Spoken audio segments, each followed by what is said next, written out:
मार्च 2026 तक देश से नक्सलवाद माओवादियों का होगा खात्मा। डेडलाइन का असर दिखाई देने लगा है। छत्तीसगढ़ में नक्सलवाद को खत्म करने से जुड़ी आए दिन नई तस्वीरें सामने आ रही हैं।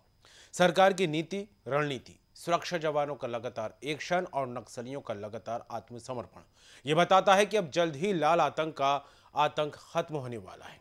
नक्सलियों के कई बड़े लीडरों के एनकाउंटर के बाद फोर्स अब पूरे संगठन का सफाया करने के मोड में।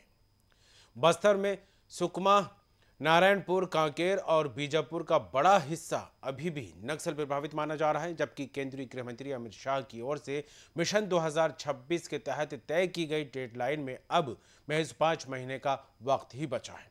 ऐसे में फोर्स अब निर्णायक लड़ाई को तैयार है। नक्सलियों का पूरी तरह सफाया करने के लिए अब बस्तर के 50 गांवों पर फोकस किया जा रहा है। सूत्रों की माने तो निर्णायक लड़ाई की शुरुआत बीजापुर जिले से होने जा रही है। चुनिंदा 50 गांव में ऑपरेशन चलाने नारायणपुर, बस्तर, दंतेवाड़ा और सुकमा से डीआरजी के जवानों की 10 से ज्यादा टीमें बनाई जा रही हैं। मुठभेड़ के लिए इन्हीं चुनिंदा जवानों को जंगल में उतारा जाएगा। इन जवानों की छुट्टियां भी कैंसिल कर दी गई हैं। इनसे कहा गया है कि अगला आदेश मिलने तक ड्यूटी पर ही तैनात रहना होगा।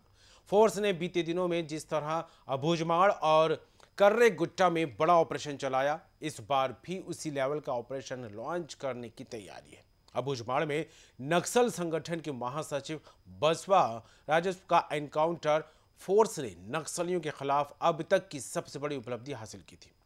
वहीं कर्रे गुट्टा में दुर्दांत नक्सली हिडमा को पकड़ने में भी फोर्स लगभग कामयाब हो गई थी, लेकिन इन मौके पर विभाग निकला। हालांकि इस मुठभेड़ में उसके 31 नक्सली साथी मारे गए थे। खबर यह भी है कि मौजूदा ऑपरेशन की जानकारी राज्य के साथ केंद्रीय गृह मंत्रालय से भी साझा की गई। ऑपरेशन पर दोनों स्तर पर नजर रखी जा रही है। अफसर फिलहाल ऑपरेशन की आधिकारिक पुष्टि से बच रहे हैं।